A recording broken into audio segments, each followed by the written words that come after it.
Welcome to The Explainer. Today we're unpacking something absolutely massive, something that's literally going to reshape the physical landscape of India's capital. The Delhi Development Authority, or DDA, has just approved the highly anticipated Master Plan for Delhi 2047. Whether you live in Delhi, invest there, or honestly just kind of geek out over urban planning, this is the master blueprint you need to know. It's going to dictate exactly how housing, traffic, commercial spaces, and ecology will evolve over the next 2 decades. Okay, let's dive right into this. To help digest all these massive policy changes, we've broken things down into a 5-part blueprint.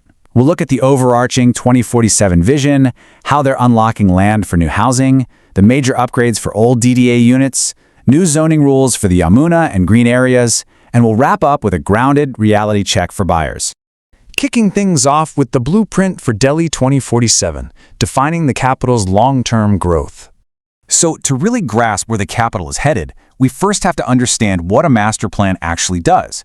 It's not a specific, immediate construction permit for a new apartment block or a shiny new highway. It's actually a visionary roadmap. Think of it as the ultimate spatial framework, setting the broad rules of the game for land use, population growth, transport, and environmental management.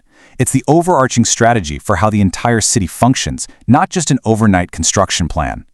And it's genuinely wild to look back and see just how long Delhi has waited for an updated framework. The very first plan rolled out way back in 1962, followed by the 2001 plan, and then the 2021 plan, which astonishingly wasn't even officially notified until 2017. Now, what's really interesting here is that the DDA originally prepped this brand new plan for the year 2041, but they ended up pushing the horizon year out to 2047. And why did they push that horizon out? Well, as Lieutenant Governor Sanhu noted, it's specifically to align with the National Viksit Bharat 2047 vision. The overarching ambition here is to finally strike a balance. They're trying to manage the immense everyday pressures of rising housing demands, insane traffic and pollution, while pushing for a sustainable, cleaner, and greener style of urbanization. Moving on to Part 2, unlocking land and new housing to ease the capital's development bottlenecks. This is where things get super interesting, because it tackles Delhi's literal biggest roadblock: extremely limited developable land. The main tool they're using to solve this is called land pooling. So instead of the government forcefully acquiring every single small parcel of land pooling lets multiple owners voluntarily combine their properties together. Once pooled, developers or the government swoop in and build proper urban infrastructure on that larger area. Finally, a portion of that newly serviced, highly valuable land gets returned to the original owners. It's a total game changer, because it prevents that messy, unplanned sprawl on the outskirts by actually enabling planned townships from the get-go. And when you look at the amenities this unlocks, you realize we're not just talking about plunking down isolated apartment blocks in the middle of nowhere. Land pooling means that when Delhi expands into its periphery, it gets the whole package. We're talking integrated neighborhoods, new housing bundled with wide roads, designated commercial zones, proper public infrastructure, parks, and crucial social amenities like schools. Let's look at a concrete example of how the DDA is shifting land use to favor modern infrastructure. 19.63. That's the exact number of hectares in Narela that just secured a major land use change approval. Why? Specifically for the expansion of the Rathala-Kundli Metro Corridor Depot. This perfectly highlights the master plan's heavy focus on transit-oriented development. They are intentionally clustering high-density development directly around major transit hubs. The goal is simple: let people walk to the metro instead of adding more cars to the already packed roads. Alongside unlocking land, they're also taking a hammer to the notorious bureaucratic bottlenecks. The master plan includes tweaks to the unified building bylaws to heavily simplify building plan approvals. Essentially, you shouldn't get trapped in Delhi's infamous red tape, needing separate no-objection certificates or NOCs from a dozen different departments at the exact same time. It's designed to be much more integrated. But, and this is a big but for developers out there, this doesn't mean you can bypass the rules. Underlying statutory obligations like environmental or forest compliance absolutely still apply. Let's jump to Section 3, upgrading old DDA units, breathing new life into 50-year-old homes. Now, if you or your family happen to own one of Delhi's legacy properties, you need to pay close attention to this because it is a massive unlock. Spread across Delhi are all these 2-story DDA housing units built under that original 1962 master plan. They're over 50 years old, and frankly, a lot of them are structurally deficient. Before this new plan, only vacant plots had clear redevelopment norms, which left these built-up units stuck in a super confusing legal gray area. Well, not anymore. MPD 2047 officially grants these built-up units redevelopment rights on par with vacant residential plots. But hold your horses. You can't just tear them down tomorrow and build a skyscraper. Strict guidelines are in place to keep things safe and orderly. Any redevelopment has to follow the plot size, and those unified building bylaws we talked about, you absolutely must obtain structural and fire safety certifications.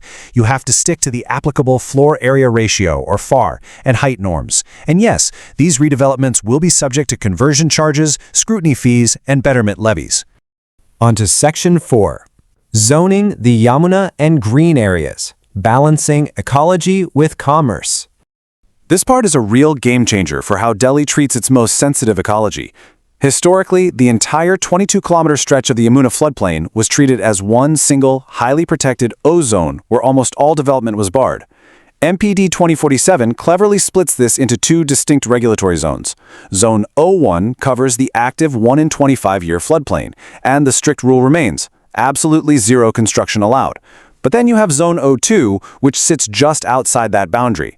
This zone will now actually allow for regulated recreational uses, like parks and green spaces.